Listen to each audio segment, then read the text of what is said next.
I never thought success in the tech industry would be my downfall. After 10 years of building code and friendships in Seattle, I had finally landed my dream project at Tech Fusion. My best friend Alex had been by my side since college, sharing every victory and setback. We were inseparable, or so I believed. That Tuesday morning, walking into the executive boardroom, I had no idea my career was about to implode, courtesy of the person I trusted most in this world.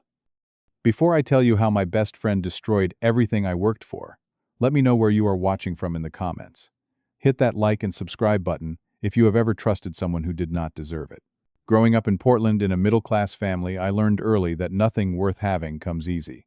My parents worked multiple jobs to make ends meet, but they always emphasized education as the path forward. Computers fascinated me from the moment my dad brought home our first clunky desktop when I was 12.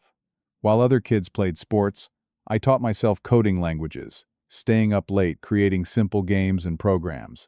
When I got accepted to Washington State University with a partial scholarship, it felt like all those late nights were finally paying off.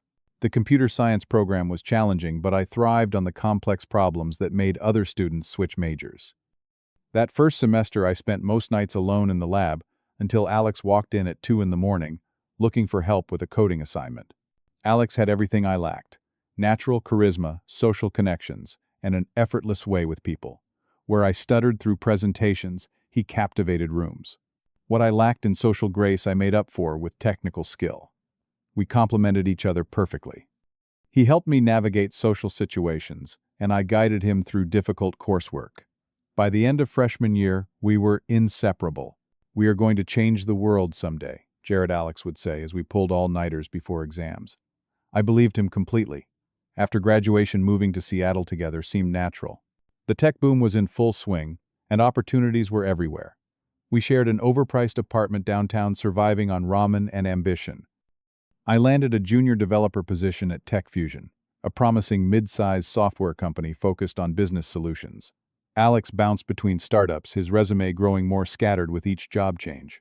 Despite our diverging paths, our friendship remained solid. When Alex struggled to find stable work, I leveraged my growing reputation to get him interviews. After 3 years at Tech Fusion, I had enough pull to recommend him for our marketing team. The relief in his eyes when he got the offer made any professional risk worth taking. That is what friends do, I told myself. We lift each other up. My career at Tech Fusion followed a steady, upward trajectory. I moved from basic coding tasks to leading small development teams. My approach was methodical and thorough, earning trust from both management and colleagues. Meanwhile, Alex struggled with the structured corporate environment. He was brilliant at building client relationships, but chafed under deadlines and reporting structures. I spent countless evenings mentoring him, helping with presentations and covering for his occasional lapses. "I do not know what I would do without you," he would say, and I believed our friendship was worth the extra effort. When he was passed over for promotion, I brought beers to his apartment and listened as he vented. When I earned recognition for a major project, he was the first person I called. 7 years into my tenure at Tech Fusion, everything changed. The company decided to invest heavily in artificial intelligence solutions for enterprise clients. Competition in the space was fierce, but our CEO believed we had a unique approach that could revolutionize how businesses processed data. When the director of engineering called me into his office, I expected another routine assignment. "Jared, we want you to lead the Neptune project," he said, sliding a folder across his desk. "This is our future. The board has approved $15 million in funding. We need someone with both technical expertise and leadership abilities." Flipping through the project outline, I felt equal parts exhilaration and terror. This was career-defining work, the kind of opportunity developers dream about. The AI framework we would develop could potentially transform how companies manage supply chains worldwide. "You can select your own team," the director continued. "Full autonomy, but full responsibility too. We need a working prototype in 6 months." That evening I called Alex immediately. "This is it," I told him, barely containing my excitement. "This is our chance to make a real impact." Without hesitation, I added, "I want you on the team, handling client relations and marketing strategy." There was a brief pause on the line. "Are you sure? Your boss has never seemed to like me much." "I have complete staffing authority," I assured him. "We have been talking about working together again since college. This is our shot. The following weeks were a blur of excitement and purpose. I assembled a team of 12 talented developers and specialists, with Alex serving as our liaison to the marketing department and potential clients. Management raised eyebrows at his inclusion, but I vouched for his abilities and vision. The Neptune team took over an entire floor of the building, with whiteboards covering every wall and energy drinks, fueling late-night coding sessions. The first 3 months exceeded all expectations. My technical framework was proving sound, and Alex brilliantly translated our complex work into presentations that executives could understand. We moved seamlessly as a unit. My technical depth, paired with his communication skills, made for an unbeatable combination. For the first time since college, we were truly partners again. Then came the subtle shifts. I noticed Alex started scheduling client meetings without informing me until afterward. "Just saving you time," he explained when I mentioned it. "You have enough on your plate with the technical challenges." A key deadline approached for our database architecture. The night before submission, Alex told the team I had requested changes to the implementation approach. Hours of work were scrapped based on directions I never gave. When I confronted him privately, confusion crossed his face. "I thought that is what you wanted based on our last conversation," he said. "The team must have misunderstood me. You have been so stressed lately, working such long hours. I was just trying to help." I accepted his explanation, chalking it up to miscommunication. The project was complex, and misunderstandings were inevitable.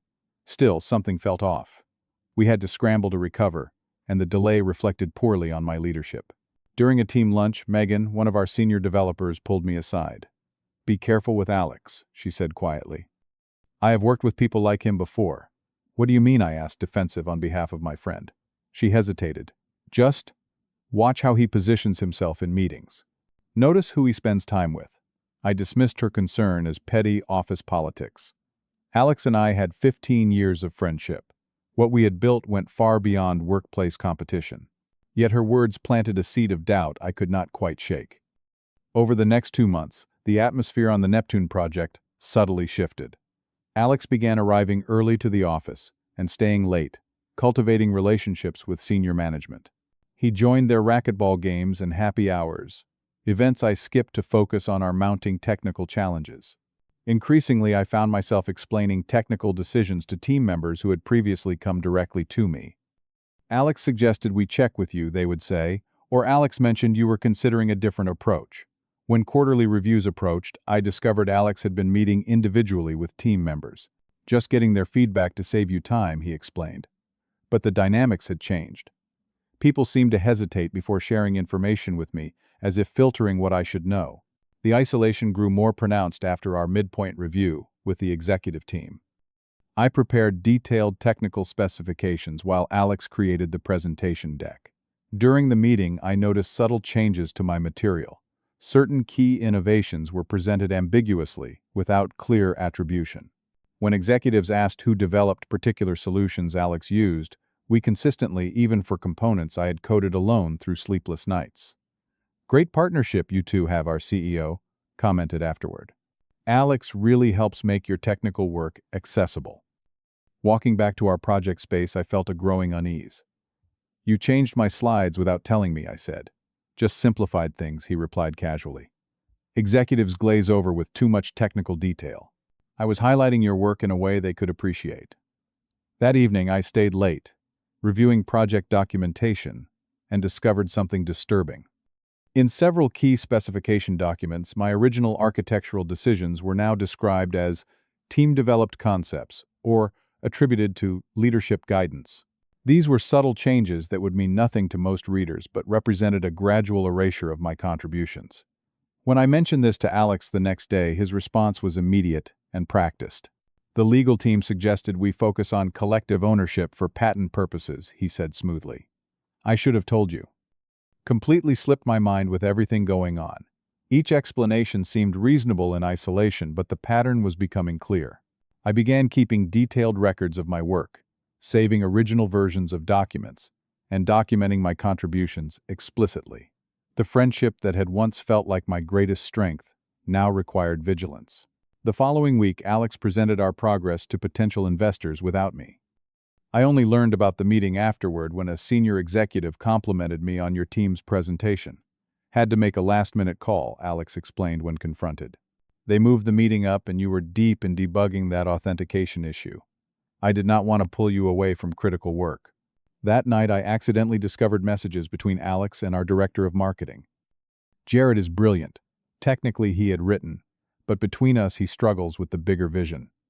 I am having to reshape the project's direction subtly, without undermining his confidence. My stomach knotted reading these words. The betrayal felt physical, like a blow to the chest. 15 years of friendship, and this was how he described me to others. I closed my laptop and sat in darkness, questioning every interaction we had ever had. The next evening, we had dinner with mutual friends from college who were visiting Seattle. Throughout the meal, Alex subtly undermined me in ways others might not notice. When I mentioned a challenge we were solving, he jumped in.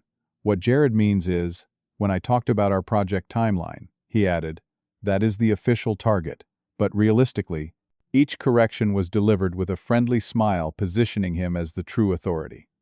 Later that week, I learned through office gossip that Alex had been meeting privately with venture capital investors describing himself as the founding architect of the Neptune project, my vision, my sleepless nights, and endless code revisions.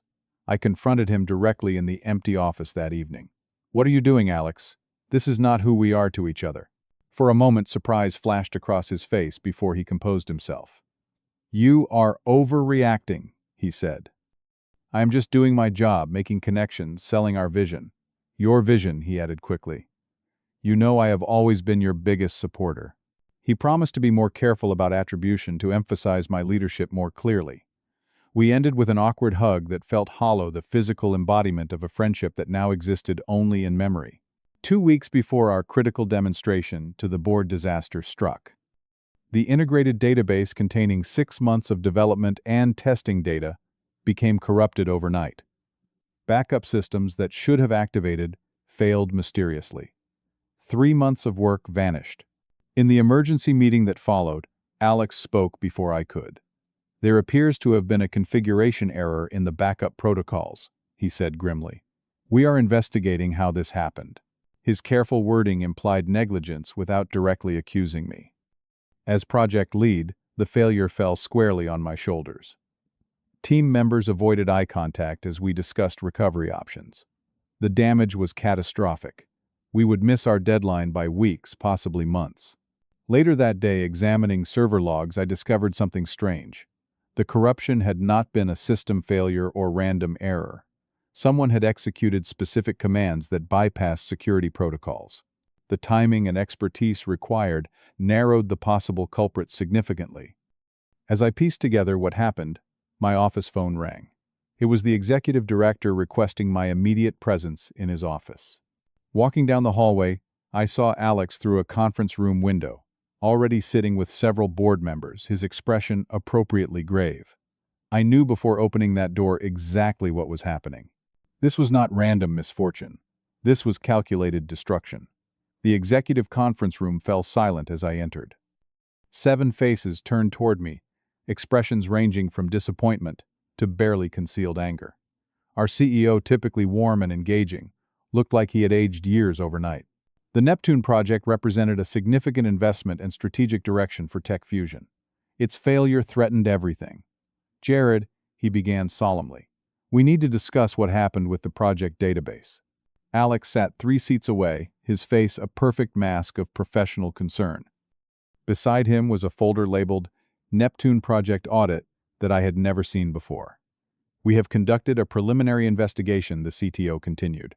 The system failures appear to stem from improper configuration of the backup protocols and failure to follow established security procedures. Each word felt like a personal attack, though they were delivered with clinical detachment. The evidence presented painted a picture of negligence and poor oversight. My poor oversight. Technical details had been carefully selected and stripped of context to support this narrative. Given the critical setback and concerns about project management, we are making changes effective immediately, the CEO announced. Alex will be taking over as project lead. Jared, you will remain on the team in a technical advisory capacity. The room blurred around me as 15 years of friendship and 8 years of career building collapsed in a single moment. Alex reached over as if to offer support, his hand on my shoulder, a final twist of the knife. "I know this is difficult," he said, his voice carrying just the right amount of sympathy. "But I promise to honor your technical vision. We will get this back on track." I barely remember leaving the building. The drive home passed in a fog of disbelief and betrayal. Rain pounded my windshield, matching the storm raging inside me. 15 years of friendship. Countless times I had helped him, vouched for him, believed in him when others did not. And this was my reward. My apartment felt foreign when I arrived, like I had stepped into someone else's life. Photos of Alex and me at college graduation, at hiking trips, at my sister's wedding. Moments I had treasured now poisoned by present reality. I took each frame and placed them in a drawer, unable to look at them, but equally unable to destroy them. For 3 days, I did not leave my apartment. Did not shower. Barely ate. My phone buzzed with concerned messages from team members, family, friends. I ignored them all. Sleep came in. Fitful bursts. Always interrupted by new realizations of how thoroughly I had been manipulated. The Neptune project had been my chance to make a genuine impact, to create something meaningful. Now it would be remembered as my failure and Alex's salvation. By Sunday evening, I had reached my lowest point. Sitting on my balcony, watching the Seattle skyline fade into darkness, I contemplated leaving the industry entirely. Perhaps moving back to Portland, taking some meaningless job, where betrayal would hurt less. My laptop sat open to a half-written resignation letter. When my phone rang again, I nearly ignored it like all the others. The caller ID showed Megan, the senior developer, who had warned me months ago. Something made me answer. "I know what really happened," she said without preamble. "And I am not the only one." Her words cut through the fog of my depression. "What do you mean? The database corruption was not an accident, Jared. We have evidence. Several of us have been documenting strange occurrences for weeks. We need to talk, not over the phone and not at the office." We agreed to meet at a small coffee shop miles from Tech Fusion. When I arrived the following morning, Megan was already there with Ryan and Sophia, 2 other developers from the Neptune team. Their expressions were grim, but determined. We started noticing inconsistencies in how project decisions were being communicated, Sophia explained, sliding a folder across the table. Alex would tell different team members conflicting things, always suggesting the directives came from you. Then there were the access logs, Ryan added. Late-night entries to secure servers from his credentials, followed by changed documentation. Megan looked me directly in the eyes. "We have backups, Jared. Independent ones we created when things started feeling wrong, including the database as it existed 2 days before the corruption." For the first time in days, I felt something other than despair, a spark of something dangerous and necessary. "Why are you telling me this? Why take the risk?" "Because what happened to you was wrong," Sophia said simply. "And because he will do it to others if this works." "We have a choice," Megan continued. "We can present this evidence to management and hope they take action, or you can walk away and start fresh elsewhere." The weight of the decision pressed on me. Fighting back meant extending the pain, exposing myself to further humiliation if unsuccessful. Walking away meant living with injustice, knowing I had allowed someone to steal, not just my work, but my integrity. "If we do this," I said slowly, "we need to be absolutely certain. We need irrefutable evidence." Over the next week, while I officially remained on leave, we built our case methodically. I worked from Megan's apartment, away from corporate surveillance. We recovered data from personal drives and independent backups. We documented the timeline of Alex's manipulations, gathered testimony from team members who had been played against each other, and most damning of all, retrieved the server logs, showing exactly when and how the database had been corrupted. The commands used required intimate knowledge of our architecture, knowledge only a few people possessed. The timestamps aligned perfectly with access logs, showing Alex's credentials used at 2 in the morning hours when he had bragged about being at exclusive networking events. We compiled everything into a comprehensive report, triple-checking every detail. This would be my only chance. I needed absolute precision. As damning as the technical evidence was, I also prepared a separate document outlining the pattern of manipulation, the gradual repositioning, and the systematic undermining that had preceded the technical sabotage. 10 days after being removed as project lead, I requested a meeting with the executive team, including the CEO, CTO, and head of human resources. My email was brief, professional, and contained just enough information to make ignoring it impossible. As I walked into Tech Fusion headquarters that morning, carrying the evidence that would either restore my reputation or end my career there permanently, I felt strangely calm. Whatever happened, I would no longer be a victim. I was taking control of my narrative again. Alex's face when he saw me enter the conference room was worth everything that had come before. For just a moment his mask slipped, revealing the panic beneath his confident exterior. He knew exactly why I was there. "Thank you for meeting with me." I began, my voice steadier than I expected. "I have information regarding the Neptune Project database corruption that warrants your immediate attention." For the next 40 minutes, I methodically presented our findings, starting with the technical evidence of deliberate sabotage and continuing through the documented pattern of manipulation. Megan, Ryan, and Sophia joined midway each, adding their testimonies and evidence. The executive team listened in stunned silence as the full picture emerged. Alex's attempts to interrupt were shut down by the CEO, whose expression darkened with each new revelation. When we finished, Alex launched into a desperate counter-narrative, claiming we were conspiring against him out of jealousy. "This is absurd," he sputtered. "They have no proof I executed those commands. Anyone could have used my credentials." Actually, our head of IT security interjected. "The logs also capture keyboard pattern analysis and working patterns. We can verify with near certainty it was you at the terminal, Alex." What followed was the corporate equivalent of an earthquake. Alex was escorted from the building immediately, pending a full investigation. The project was temporarily suspended, while a complete security audit was conducted. By afternoon, the company rumor mill was in full swing, with details of the betrayal spreading through every department. I was officially reinstated as the Neptune Project lead the following week, but victory felt hollow. The team gathered for a reset, meeting the atmosphere awkward and strained. Trust had been broken in multiple directions. Some team members had unknowingly been part of Alex's manipulation. Others had suspected, but remained silent. We were damaged in ways that technical solutions could not fix. "I know this has been difficult for everyone," I told them. "But we have an opportunity now to rebuild something better. Not just the project, but how we work together." We established new protocols for communication and decision-making, emphasizing transparency and direct attribution. Every team member received credit for their contributions in documentation. We rebuilt the corrupted systems using our recovered backups, making improvements as we went. The coming months were challenging beyond anything I had experienced professionally. Despite Alex's removal, his shadow lingered in subtle ways. I found myself second-guessing relationships, analyzing casual conversations for hidden motives. Sleep remained elusive, my mind constantly replaying events, looking for earlier signs I should have recognized. Support came from unexpected places. Megan became not just a colleague but a true friend, calling me out when paranoia threatened to overcome reason. Ryan organized team dinners where work talk was banned, creating space for genuine connections. My sister flew in from Portland for a weekend, providing the family perspective I desperately needed.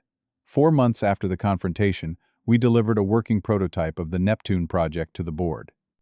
It was not the revolutionary system I had originally envisioned. We had scaled back certain ambitions due to time constraints, but it was solid, innovative, and entirely ours. The team stood together as we demonstrated the functionality each person acknowledged for their specific contributions. The project was ultimately deemed a qualified success, but something had fundamentally changed for me. The passion that had driven my career felt diminished. I completed my obligations to the Neptune project, ensuring a smooth transition to the implementation team, but my heart was no longer at Tech Fusion. 6 months after Alex's departure, I accepted a position with Horizon Systems, a smaller company known for its collaborative culture and ethical approach to AI development. My final weeks at Tech Fusion were bittersweet. I had spent 8 years building a career there, only to have its foundation shaken beyond repair. Several Neptune team members followed me to Horizon in the coming months. We brought with us not just technical expertise, but hard-won wisdom about the importance of transparency and genuine collaboration. My new role gave me less individual recognition, but greater satisfaction in building something worthwhile with people I trusted. Leaving Tech Fusion proved to be the right decision. The constant reminders of betrayal had made healing impossible. At Horizon, I could apply the painful lessons without daily triggers. I implemented communication structures that prevented the isolation that had made me vulnerable.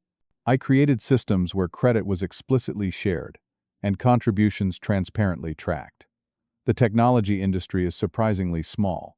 8 months after leaving Tech Fusion, I encountered Alex at a regional tech conference. He had landed at a startup across the country, apparently having convinced them of his visionary leadership.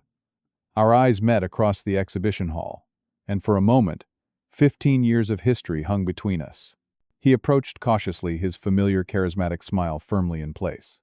"Jared, good to see you. How have you been?" The question was so absurdly inadequate it almost made me laugh. How had I been betrayed? Devastated, rebuilt, transformed. "I am doing well," I answered simply. "Building something meaningful. Listen about what happened," he began. "No," I interrupted. "We do not need to have that conversation. Ever." Walking away from him was one of the most empowering moments of my life. He held no power over me anymore. Not my career.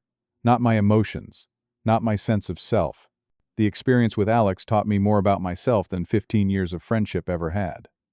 I learned that my value does not come from others' validation.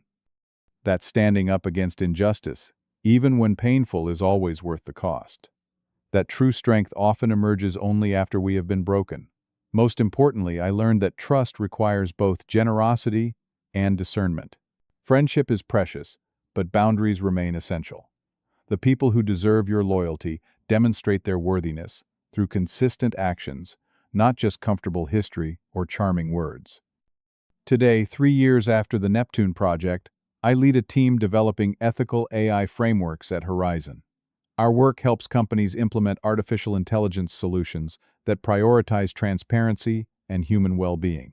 The betrayal that nearly destroyed my career ultimately redirected me toward more meaningful work with people who share my values. I still build deep professional relationships, but with clearer eyes and healthier boundaries. The pain of betrayal has faded, replaced by appreciation for the wisdom it forced upon me. Sometimes the most valuable lessons come wrapped in the most painful experiences. What about you?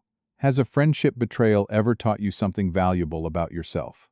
Share your story in the comments below. If this resonated with you, please hit that like button and subscribe to hear more real-life experiences. Your support helps this channel grow, and I truly appreciate each one of you who takes the time to connect. Until next time, remember that your worth is not determined by those who fail to see it,